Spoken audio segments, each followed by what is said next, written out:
ਸਰਦਾਰ ਜਵਾਲਾ ਸਿੰਘ ਸੰਧੂ ਜੀ ਤੁਹਾਡੇ ਹੁਣ ਤੀਕਰ ਵੇਖਿਆ ਜਾਏ ਤੇ ਸੁਣਨ ਨੂੰ ਮਿਲਦਾ ਹੈ ਕਿ 7ਵੀਂ ਪੀੜ੍ਹੀ ਹੈ ਤੁਹਾਡੀ ਜਿਹੜੀ ਚੱਲ ਰਹੀ ਹੈ। ਹੋੜੀ ਜਵਾਲਾ ਸਿੰਘ ਸਾਹਿਬ ਤੋਂ ਸਾਡੀ ਚੱਲ ਰਹੀ ਹੈ ਇਸ time ਹਾਂਜੀ। ਤੇ। ਤੇ ਕਿਹੜੀ ਪੀੜ੍ਹੀ ਸੀ ਜਿਹੜੀ ਮੁਸਲਮਾਨ ਹੋਈ ਜੀ ਤੇ ਉਸ ਤੋਂ ਬਾਅਦ ਫਿਰ ਅੱਗੇ ਤੁਹਾਡਾ ਖਾਨਦਾਨ ਇੱਧਰ ਨੂੰ ਟੁਰਿਆ? ਚੌਥੀ ਪੀੜ੍ਹੀ ਸੀ ਜਨਾਬ, ਜਿਹੜੇ ਸਾਡੇ ਮੇਰੇ ਗ੍ਰੈਂਡਫਾਦਰ ਸਨ, ਪਰਦਾਦਾ ਜਾਨ ਸਰਦਾਰ, ਸਿੱਖੀ ਨਾਮ ਉਹਨਾਂ ਦਾ ਸੀ ਸਰਦਾਰ ਹਰਚਰਨ ਸਿੰਘ, ਤੇ ਕਨਵਰਟ ਹੋ ਕੇ ਮੁਸਲਿਮ ਸਰਦਾਰ ਨਸਰੁੱਲਾ ਸੰਧੂ ਸਾਹਿਬ।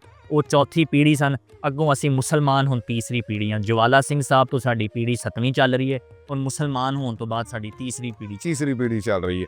ਤੇ ਮੈਨੂੰ ਇਹ ਵੀ ਪਤਾ ਲੱਗਿਆ ਭਾਈ, ਜਿਹੜੇ ਤੁਹਾਡੇ ਵੱਡੇ ਭਰਾ ਨੇ ਚੌਧਰੀ ਸੈਫੁੱਲਾ ਸੰਧੂ ਸਾਹਿਬ ਜੀ, ਉਹਨਾਂ ਨਾਲ ਮੇਰੀ ਗੱਲਬਾਤ ਹੋਈ ਤੇ ਉਹਨਾਂ ਮੈਨੂੰ ਦੱਸਿਆ ਕਿ ਸਾਡੇ ਜਿੰਨੇ ਵੀ ਬਾਕੀ ਕਜ਼ਨ ਹੈਗੇ ਨੇ, ਫੁੱਫੀਆਂ, ਚਾਚੇ, ਉਹ ਸਾਰੇ ਜਿਹੜੇ ਨੇ ਉਹ ਚੜ੍ਹਦੇ ਪਾਸੇ ਹੁੰਦੇ ਨੇ ਜੀ ਤੇ ਉਹ ਸਾਰੇ ਜਿਹੜੇ ਨੇ ਉਹ ਹਾਲੇ ਵੀ ਸਿੱਖੀ ਮਜ਼ਹਬ ਨਾਲ ਜੁੜੇ ਨੇ, ਉਹਨਾਂ ਦਾ ਧਰਮ ਉਹੀ ਹੈ।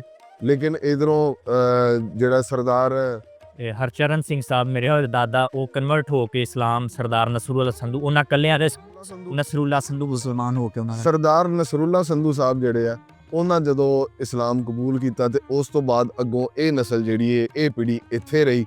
ਤੇ ਉੱਥੇ ਜਦੋਂ ਆਪਣੇ ਜਿਹੜੇ ਕਜ਼ਨ ਹੈਗੇ ਆ, ਜਿਹੜੇ ਜਿਨ੍ਹਾਂ ਦਾ ਧਰਮ ਹਾਲੇ ਸਿੱਖੀ ਚੱਲਣ ਡਿਆ, ਉਧਰ ਫਿਰ ਵਿਆਹ ਸ਼ਾਦੀਆਂ ਤੇ ਆਉਣ ਜਾਣ ਹੁੰਦਾ? ਮਤਲਬ ਸੈਫੁੱਲਾ ਸਾਹਿਬ ਦੀ ਅਸੀਂ 1 ਸਾਲ ਪਹਿਲੋਂ ਬੜੀ ਤਰੀਖੀ ਸ਼ਾਦੀ ਕੀਤੀ। ਉਹ ਮੈਨੂੰ ਪਤਾ ਲੱਗਿਆ ਸੀ ਕਿ ਉਹਦੇ ਅੰਦਰ ਸਾਰਾ ਸਿੱਖ ਦੀ ਕਮਿਊਨਿਟੀ ਦੇ ਜਿੰਨੇ ਸਾਡੇ ਰਿਲੇਟਿਵ ਸਨ ਉਹ ਸਾਰੇ ਆਏ ਸਨ।